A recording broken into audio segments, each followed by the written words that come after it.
one and only DJ Palladio. Here I am.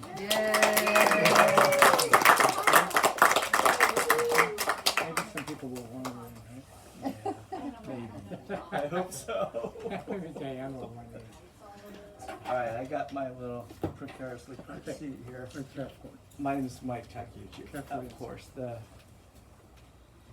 coordinator at Chaucer's Books. So on behalf of our coworkers, Dee, Kinsey, and Gretchen, thank you for coming. And we're here to talk to my good friend, DJ Palladino. He's been a journalist for over 30 years, That's correct? right. That's right. 30 years for the Santa Barbara News and Review first, and then the Independence. And also, he was the head czar of the Magic Lantern Theaters. And, you want to talk a little? Well, I think it covered just about my whole life there. No. No, but I did start at the. We were talking about this earlier about the News and Review starting with royal typewriters, and and on pieces of paper with whiteout and brushes. Did you have to do that? Of course. The news press did it? Really? Not at the news press, but in college I did. Yeah. And then moved into the next when I was the arts editor in the 90s when the computer era came in, but then it was like people brought in a disc, those big disc, a floppy disk, right? And they had to bring the text in case the floppy disk failed, and everybody was on a different program. Until now, everything is produced in a second, right? There you write, and you send it off, and your editor sends you back, say rewrite, and then it's in. Do you do any writing anymore for newspapers? Not for newspapers, for online, strictly online. I've gone away from the print because the print has pretty much died. So. The sad thing is that the Village Voice, the Chicago, Not books, of course. the print books like this one, okay. Yeah.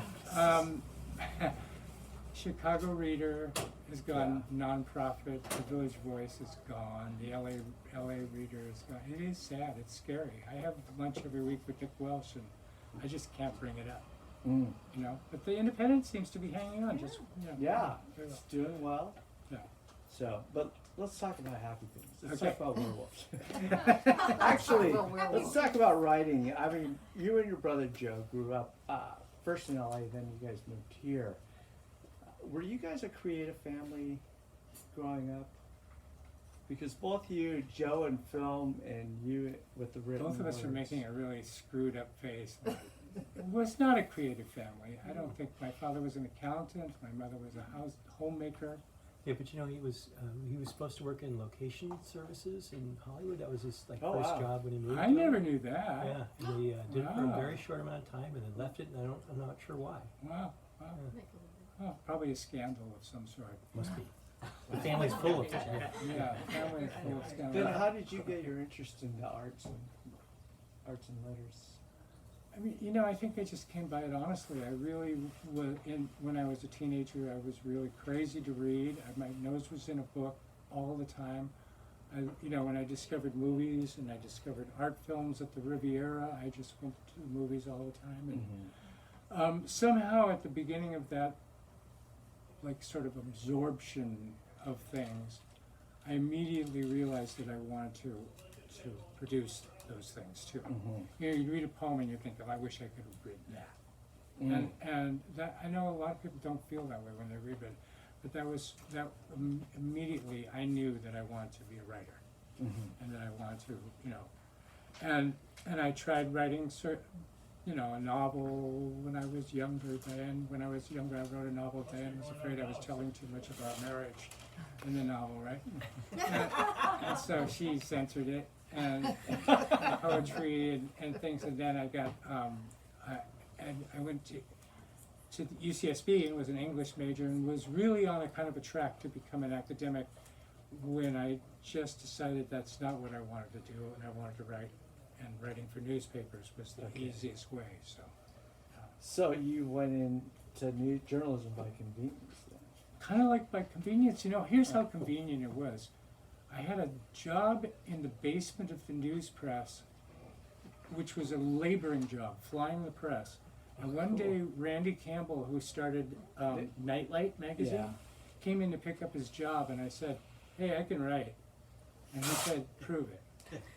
And that's really how it started. I wrote an article for him, and I wrote an article for the news press, and then after a while, I was I don't prove it. You know, it was a good move, and it was.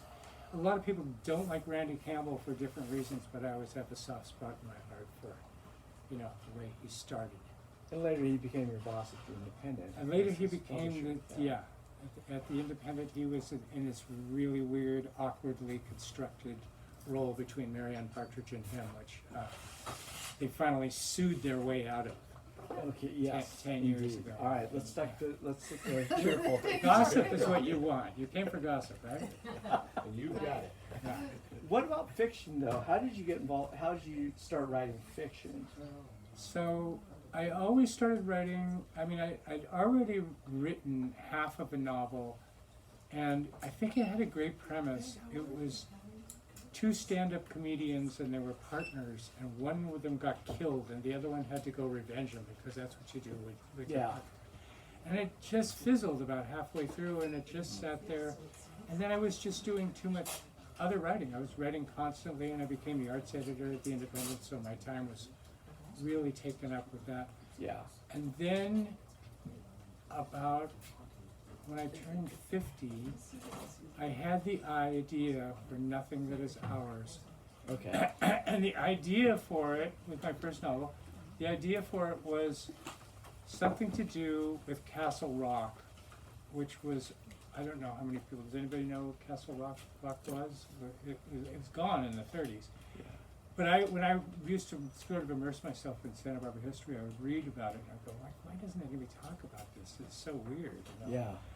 And so I started off writing a novel about that it was going to be set, and the conclusion was going to be the blowing up of Castle Rock. Mm. And so it had been set in the 1910 to 1920. When was the earthquake? 25? 26? 27. And it was just before the earthquake that they blew up Castle. Oh no, it was right after the earthquake. Yeah. What am I saying? Right after the earthquake. And I sat down and I started to write this novel, and it became this book, which has nothing to do with what we were just saying. It's nothing to do with it.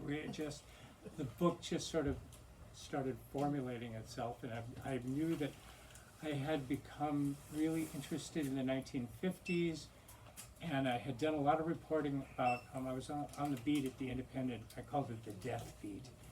Whenever anybody yeah. famous would die, I would write that. The So I did a obit. lot of research of famous people who died, and wrote not eulogies so much as articles about them. And at Santa Barbara Magazine, I wrote about Pearl Chase for a huge article, and so I researched her. And then all of this stuff just kind of came together. And you wanted to keep it local, right? As Yeah. far as you were pretty strong. I remember you saying at your talk here a few years ago, you were pretty strong about wanting to make your first novel local. I wanted to make it local and in a rejection of what Sue Grafton and the other writers who had started calling Santa Barbara Santa Teresa. Yeah. Teresa. I didn't want it. I wanted to be Santa Barbara, and I wanted to be grounded in history, even though the made-up part of it was the most of it. But still, Yeah. all the minor characters are in it.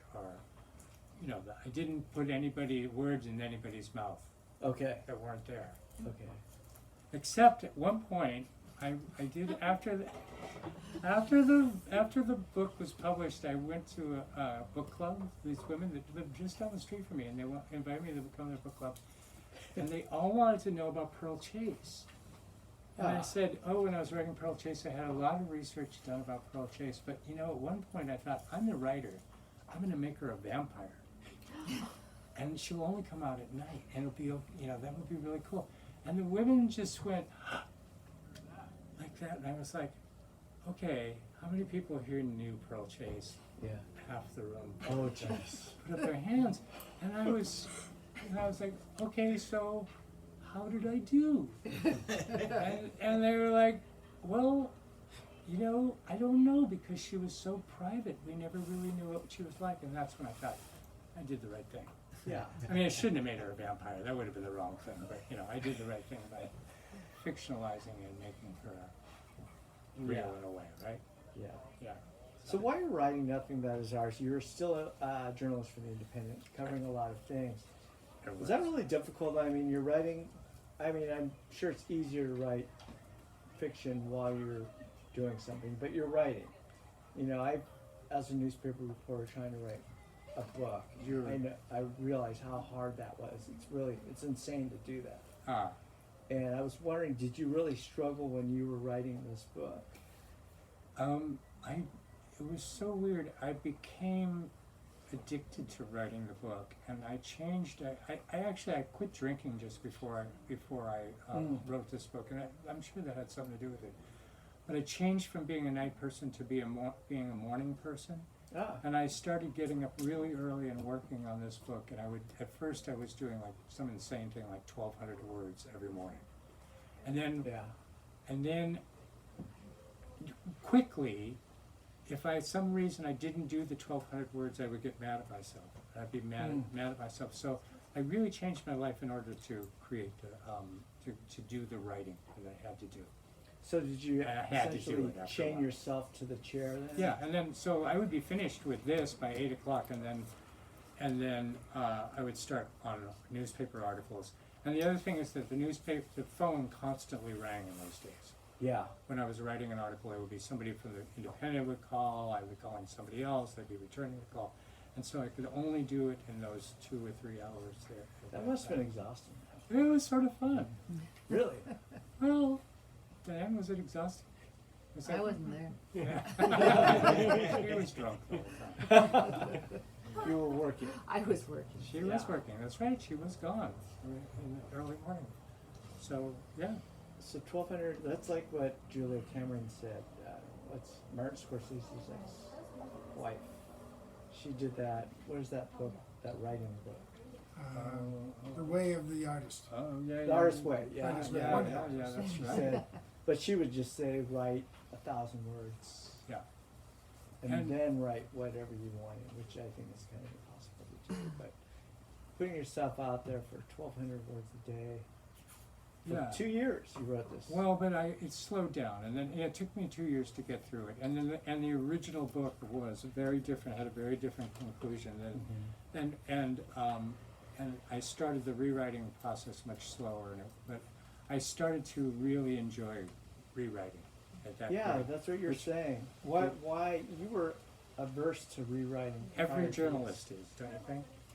Well, you don't want to get your lead spiked. You don't want to get Right. corrected. You don't want your story changed Right. because the editor doesn't know what the hell they're doing. But Right. And you don't want to rewrite anything. And I actually hardly ever rewrote anything. I mean, I actually prided myself on getting in a copy that, parts of it had to be reworked. And if I sat down with Marianne Partridge, large parts of it had to be reworked. yeah. But they were worth it. And then when I started rewriting the story, things fell even more into place than they did in the original composition. And I really enjoyed it. You could take a block of text and you could make it tighter, or you could make it, What changed in your mindset then, as far as being resistant to going to being accepting of, and not only accepting but embracing, I should say. When it was first finished, and I don't remember if Diane read it when it was first finished. It was a mess.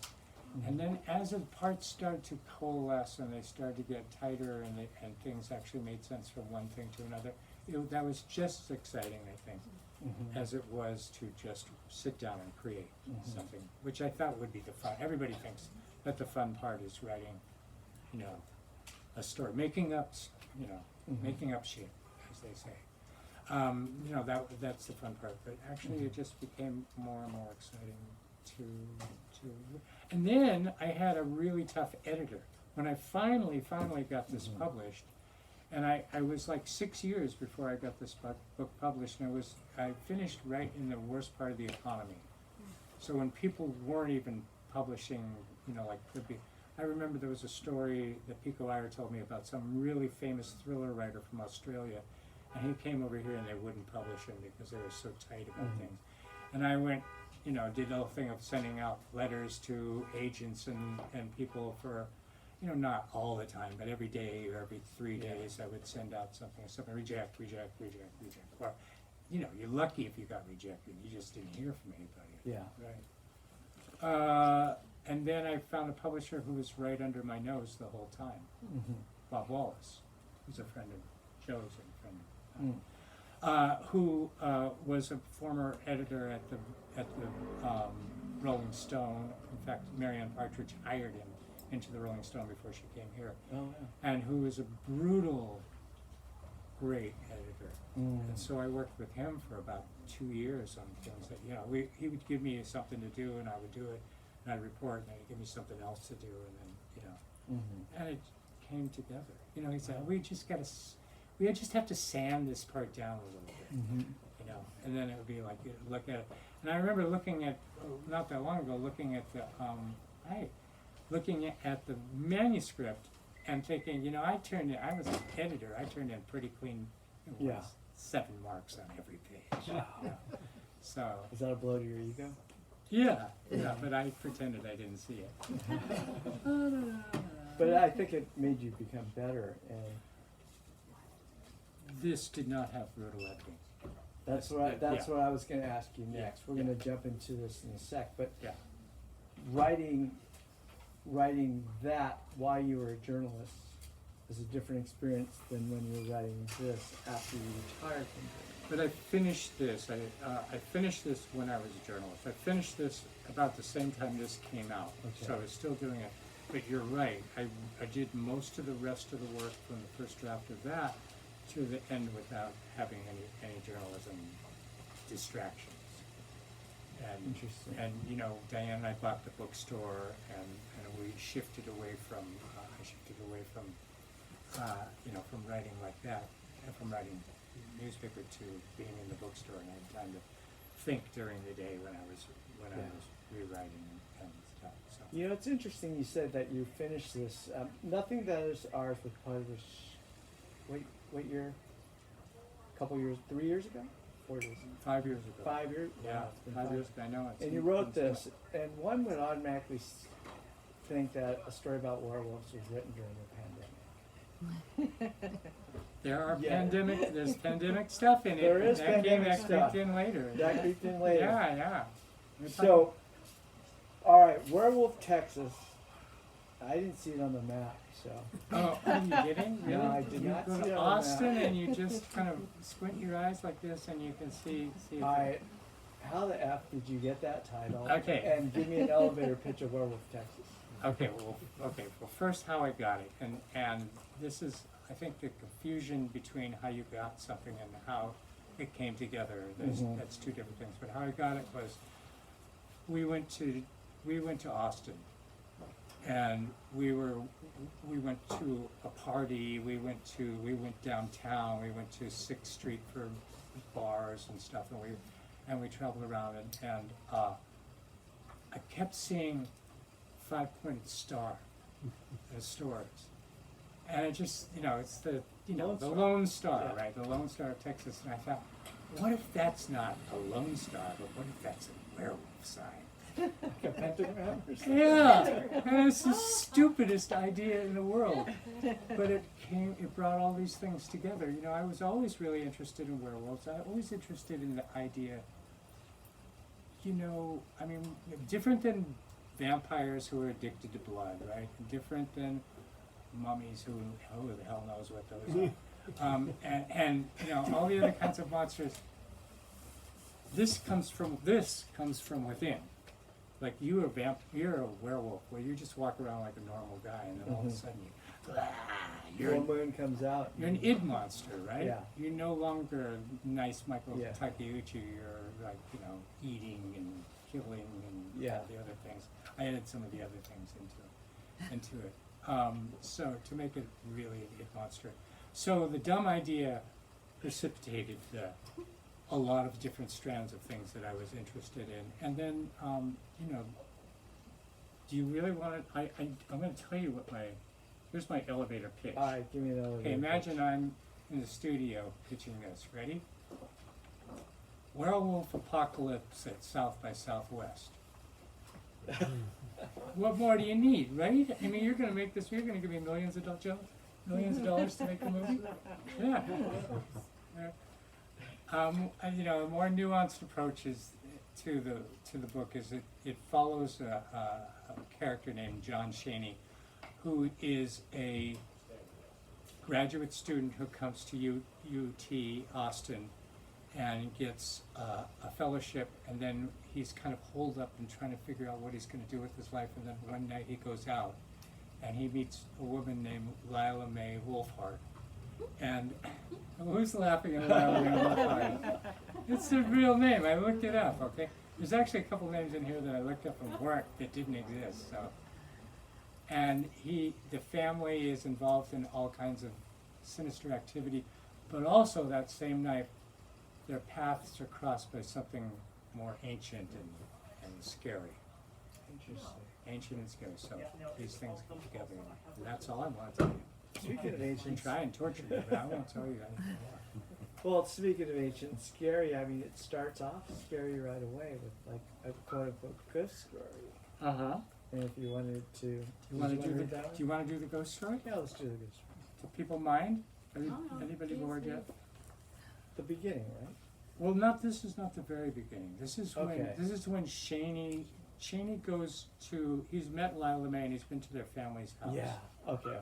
Okay, and he's driving home along a road that is a shortcut, which is always trouble in a horror story, right? Right? Don't go down there. Don't go in the No. basement. Don't go look under the bed. It's all Don't say, here. I'll be right The back. night was pale with moonlight hidden behind long torn rags of cloud, each silver lined. His mind considered the incongruous pines here at the summit. The events of the day kept playing.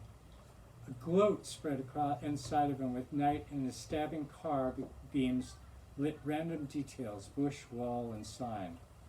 Around the curve he traveled too fast at the posted speed where the road went straight into the trees. He jerked alert. La Llorona Wilderness, said another sign. Then a little dip in the road, poorly paved over a culvert, and the wheels lost contact with earth and he got a jolt. So he tried to marshal his sleepy brain with thoughts, logic, and science stuff. Shall I read the science stuff? Huh?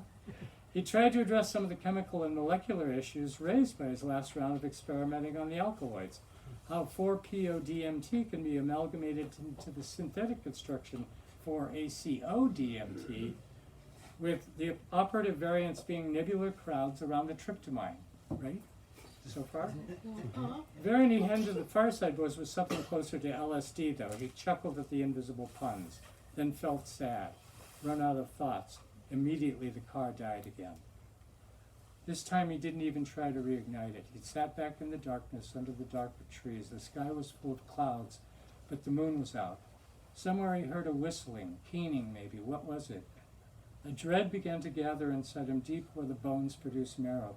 He was cold, and he instinctively reached into the back seat where he usually threw a hoodie or a thrift store cardigan. Neither was there. He was really cold. Wait, he had a cardi when he left, right? The keening grew louder, and the dreamlike quality filled the air as odd ideas crossed his train of thought in irregular shapes and with divergent paths of implication, a game of chutes and ladders. The keening seemed to be punctuated with sobs. Somebody is crying, he thought. Somebody's always crying. Voices converged in the darkness at the living room after death. He found his mother there and had to call the police, and his father wasn't in the room. There. She was kind of crying. The crying he heard now seemed to be surrounded with blue, a fog of whispering atmosphere. The first rag of her cloth whipped out from the gap between the oleander and the pine, borne on winds that did not exist. He was seeing into the heart of the tearful voice. The sound became flesh, not words. She was translated from emotions, objectified, a nebula of blue clouds. The woman walked out into the road, swinging her arms in a parody of carelessness. There was visible static electricity surrounding her, and he looked both ways, and she looked both ways before crossing the street, the empty mountain road. He was beyond cold now, beyond disbelief, shaking. The head turned around and looked at him, her face without features. The crying sound rose and turned then to shrieking pain. She looked him in the eyes. Shit. The phantasm recoiled from Shaney as if he was the terror. He cried out involuntarily. She froze an awful moment, leaned forward towards him again, then straightened, put her eyeless gaze back on the old corset and renewed the puppet march, sweeping emotion from the road.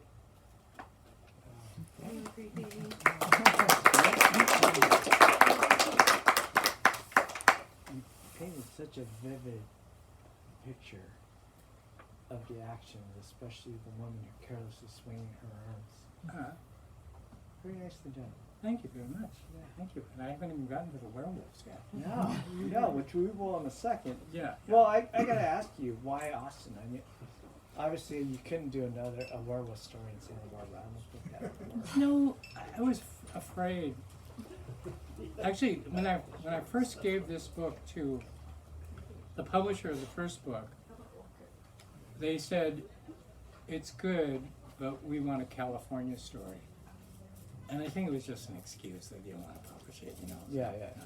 And so I was afraid that I would have to transpose it to Santa Barbara, and I couldn't really think of the things. But Austin and Santa Barbara are kind of roughly equivalent, I think. They're both weird towns, right? Yeah. They're both weird towns with a lot of tourist construct on them, and a lot of images about, you know, Austin is weird, Santa Yeah. Barbara is beautiful. You know, that there's all kinds of things but Austin really had some strange power over me. I don't really know what it was, and I really, honestly, I probably spent a total of 92 hours in Austin. Really? Yeah. Were any of those during South by South? No, I was afraid of South by Southwest, so that's why I made South by Southwest be the murder horrible. Oh, really? Yeah. Interesting. Wouldn't you have you ever been? No, but I'm friends with the director, and I'm going to send him a copy Oh, of your good. book. I'm famous, you guys. That's it. I got to be famous in Austin.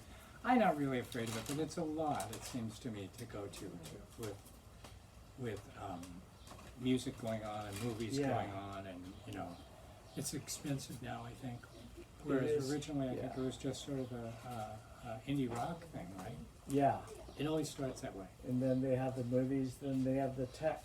Right. So they have not one, but not two, but 3 weeks Right. of stuff, all different, and it's quite a smorgasbord. Yeah.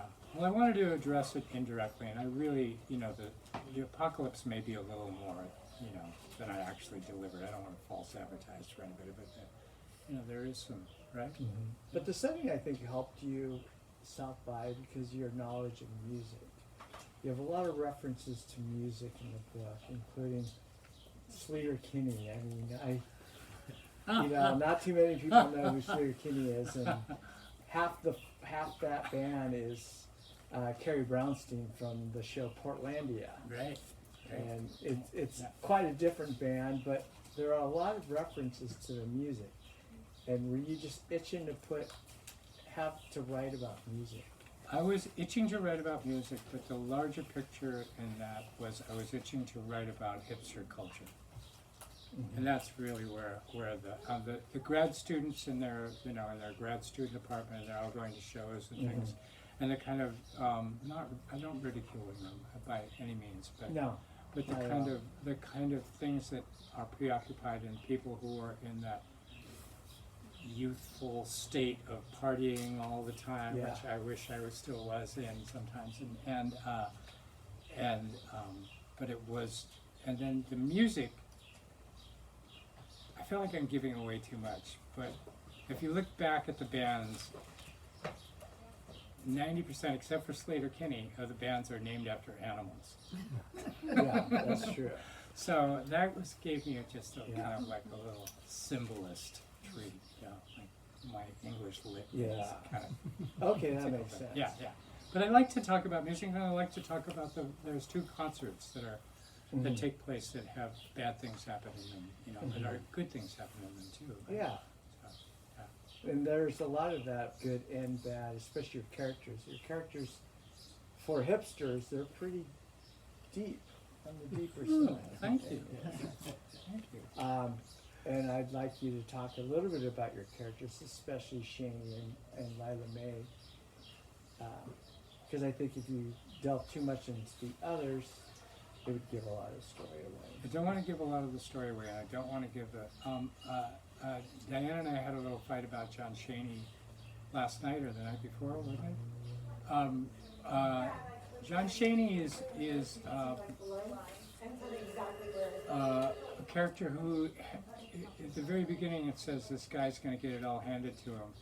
I remember Nick Welsh telling me that somewhere in the world there must be somebody who's so lucky nothing bad ever happened to him. It's the laws of chance. You know, most of us have bad stuff. John Chaney's close to that, right? Like, Yeah, he's like a lot of, he just keeps blundering into good situation Yeah. after good situation. yeah. And he's kind of oblivious. And he's kind of heartless too. Yeah. I mean, he's kind of like, he does a lot of not such great things, but he keeps moving, so you don't get a chance to go, hey, what a jerk this guy is, you know. And there's a part of that that I don't really want to go into, but I've already laid too much of it. But also, besides being lucky, he's also creative, and this was a real fun part for me to write. He creates formulas that turn into drugs and he uses sciencey things. Mm-hmm. I have no idea what he's talking about half the time, right? I mean, I totally stole all this stuff from the internet. Okay, I was gonna say, how did you do your research? it was just like, okay, but I feel like probably sciencey people are creative in the same ways that artistic people are, right? Yeah. You just kind of like have an idea and you keep moving, and then all of a sudden you go, whoa, wait a second, that works, you know? Like, Yeah. that's the way writing is was for me for both these books. Was, you know, an idea and then something came along. So anyways, when you read the science, it's pretty poorly researched science. So don't try to make any werewolves in your spare time. Okay. This goes with the genre. It does. It go with is the genre. Thank you very much. Very much. It's always Yeah. I mean, it's always half-baked science, right? You take science and then you give it something else. And Lila May is, I really love Lila May, and I don't know. I don't want to say too much about it because I just think I don't know if I got her or not. I have honestly trouble with women characters. I always wonder what women think of my women characters, and so I think she's good. She's troubled, and she's kind of moving along and trying to put together her life too, right? Mm-hmm. But she's very independent, and she's very Texan, I think. Mm-hmm. You know, in a way that she's just going to do it. From another guy's standpoint, I think she was my favorite character. Oh, okay. Now if I can get a woman to say that. Yeah, that would mean much more. As well as the poet, who is another woman character in her story. Okay. So. But you don't have to. Well, you have to read the book to read more about the poet. Yeah, we'll skip. Did you want to read? How about reading another section? Did you want me to read? Because Yeah. the next reading I was going to do was the poet, and then let's call it. Okay, all right. Oh no, do let's that. ask questions from, Yeah, let's from ask. people. I got a couple more quick questions after, but go ahead and start. Want to do it now? Yeah, let's do the poet now. Okay, I want you all to know that this was selected by my wife, Oh. Yes. and this is bad because I can't remember where to start, Diane. At the end Thought I of knew. the Huh? 2:30. Oh, here it is. John Chaney is being seduced by his roommate, and she's a poet, and she lives in Austin, and they live in a big house together, the Trinity House, and she is really excited they're gonna make love, and so but she wants a drink, and there's a liquor store nearby, so she decides that he's like, I'll go, and he's like, no, I'll go, it's only half a block away, so she decides to go, and this is a lovely thing that one of my friends thought about. Every chapter has this motif, so you know where you are with the moon, okay? Mm-hmm. And she's with the moon right now, it's a full moon. Uh-oh. She thought about the room in which the two clerks, she just from the liquor store, played out the little psychodrama, Flash, a play, the one she meant to write. Talk about unity of place, call it counterparts. Then she thought of that movie Clerks. Wasn't that filmed in Austin? No, that was Slackers. But she got all those hipster flicks jumbled. When the door swung closed behind her, she felt funny and free. She was going home to him, and she would be good for a night of pleasure and then kick him out of the door because, well, he already had a girlfriend, but, well, might come in handy from time to time. Men are so easy. Count only on the recurrence of the horn dog. The street ahead was a bit forbidding. Darkened windows like disapproval as she passed into the night, but she kept anxieties at bay with literary thought. Some kind of haiku about night and hauntings, a simple thing she could write down in a few minutes while she poured them both a drink and before she pulled his pants off. Something moved outside her cone of sight, but not of hearing. How did she know? Simple. All the other sounds around her froze. Ambient tree whispers, insect screes and buzzes, and nightbird moans. Wait, quiet, because it was early spring, and ergo, not much raucous turmoil in the trees. Oh, good first line. Early spring, and not much raucous turmoil near the trees, or in. Follow it with something from inside. I sense false danger in the season I misread doesn't scan or even cadence. I sense a sound that moves over street noise like a silencing bubble. Good, though true, is too quiet and true. She towed the edge of the abandoned house's ragged front lawn, crossed the property line. She looked at her phone where time and light were kept. She went to flick on that light, but something came out of the darkness, huge and black. Something right next to her and batted the phone away, far away down the street. Oh shit, she said. She felt a scream forming in her and let it out. It was him. Coming away across the way from the house behind her, in a rush, pent and then exploded, waiting her return in the bitter-smelling evergreen hedge, overgrown and filled underneath with trash webs and nests. The smells had deadened him, but he was equipped for this now, and he knew he must get her off the street. It worked ridiculously well. She moved into the property, not back to the store. He ran her into the dark. She was afraid, and that inflamed him. She ran, repeating her colloquial mantra. Shit, oh shit, oh shit, oh shit. As she reached the side of the house, hoping for cover, she decided it'd be better to calm down and hide inside it, but oh shit, in the first place, what is it? No hard tread behind her, but she heard a scissoring of the air, a sinister breeze like there was a movie camera panning around her. She jumped up on the stoop. The abandoned house had locked doors. She looked into the deepness around and saw nothing, so she made a sprint to where the little patio was. Behind her, she heard a bigger breath, and something pushed her forward. Her muscles banded, and her bowels almost burst. She started to trip over her own steps. Stumble, recover, stumble, fall. She fell forward on the patio, vaguely aware that the skin of her knees was tearing open from the scrape. So much for a soft slink into bed with Shaney, she thought absurdly. Urine for normal sis.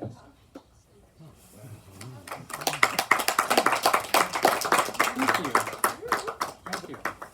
I like how you sped up the reading as the pace got faster. Oh, And I think when you read this book, at the beginning, it's a little slower.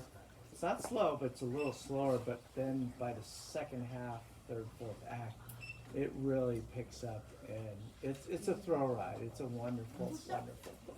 and I actually want to add that there's a lot of funny parts in it too. And really, I have one friend who asked me just to read the funny parts and forget the horror things. But I don't want you to get the wrong idea.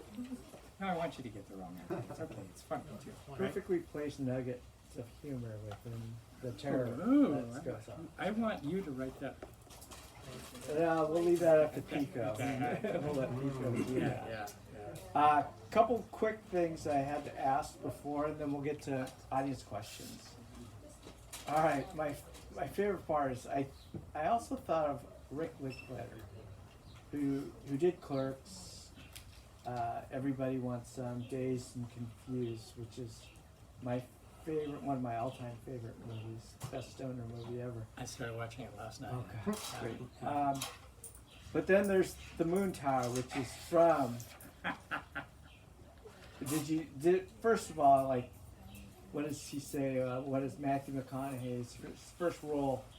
And he had a very small part that kept growing and growing and growing because the director liked him. Because, like, yes, we got a fiesta in the making as we speak. It's out at the Moon Tower. Yeah. Plenty of beers. Everybody's coming. Yeah. Come on, with very much charm. But the Moon Tower holds a significance in your story? It does have a hold of significance, and I have to swear to you, there's no way to prove this, that I didn't steal it from Linklater.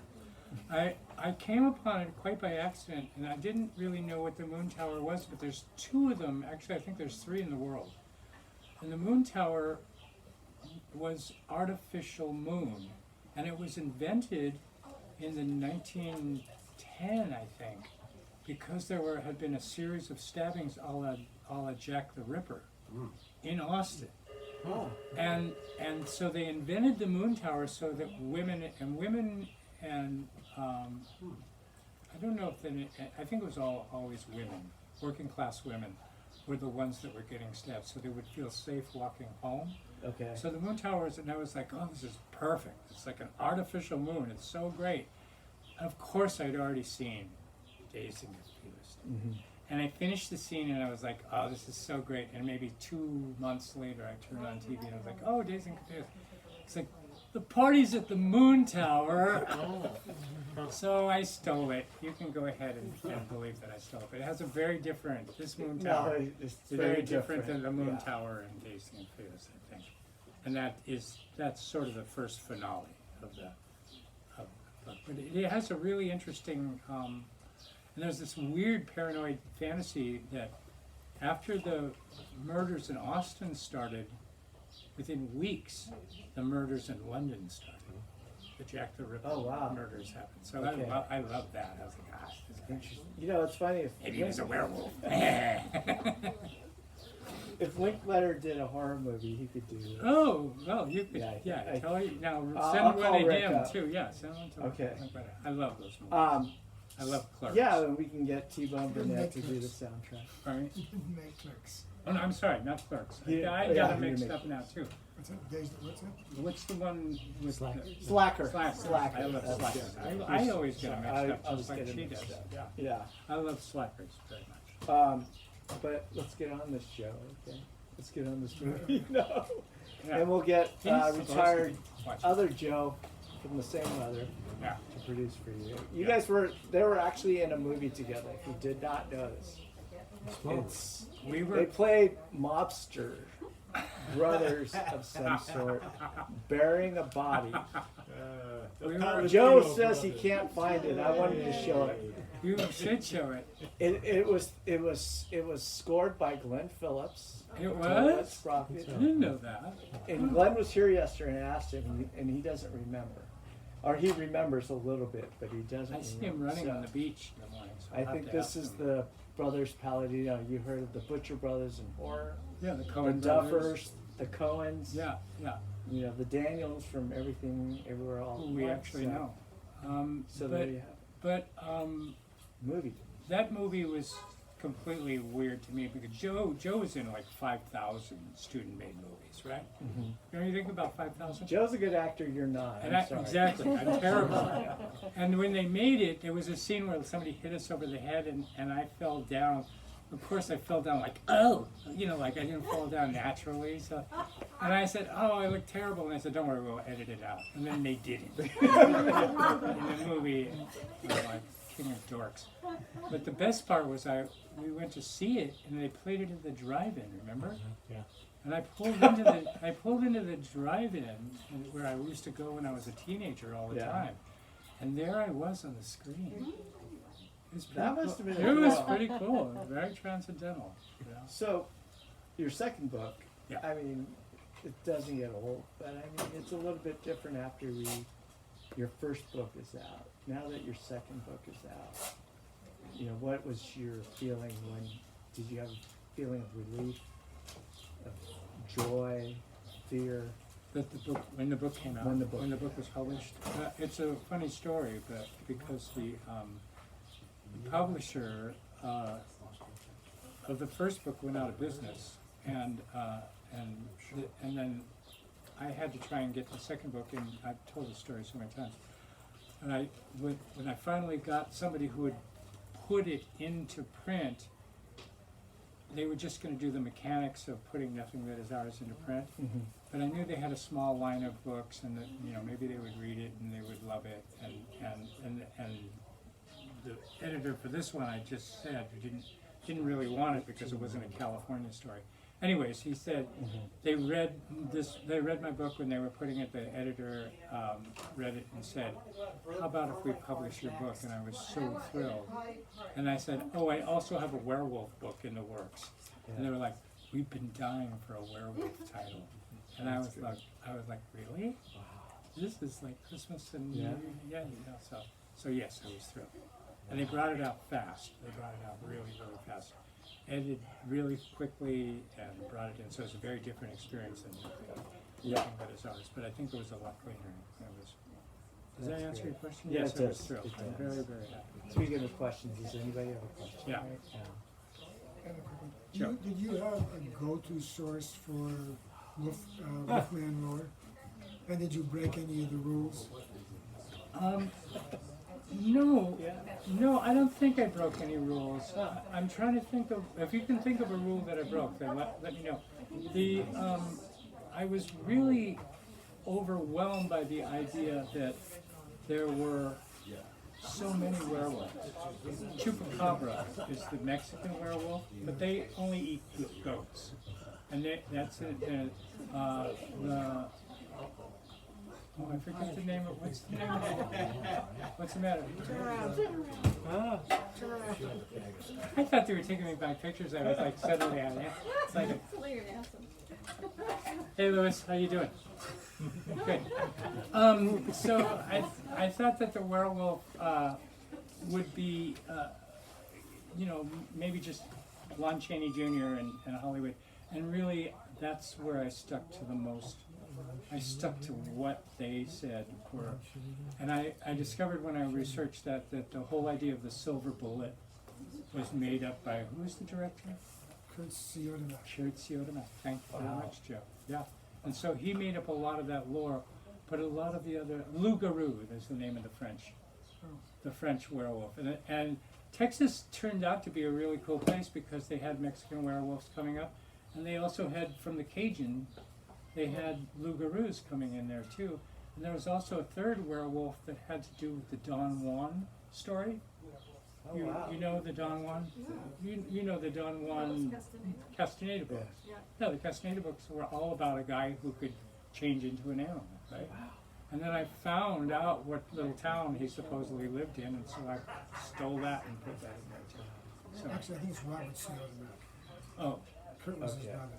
Who wrote Don Kurt was was the Brave. director and Robert No, was the I writer. think one was a writer, one was director. I think we should give Joe points for Getting Siodmak. pointing out both of those things, right? So they're good. Yeah. I think we have Anybody else in the audience have a question? a non-verbal question. If somebody can help our well, I don't know what that is. All right. I think it's a person of So where? I think it's a person of the lycanthropic persuasion. Okay. I'm pretty sure. What does the werewolf say? I can translate. Thanks. Did you need to do a lot of research for this book? Some parts are pretty technical. I have to tell you, werewolf. I think maybe you missed a part of that. Where we talked about it, but I did do a lot of research, and the technical parts were really, actually, I think they're very, I think they're right. We got to get a scientist involved in this. Do you have any chemistry training? No. Oh, okay. Well, maybe you can find one of your friends to do it. Yeah.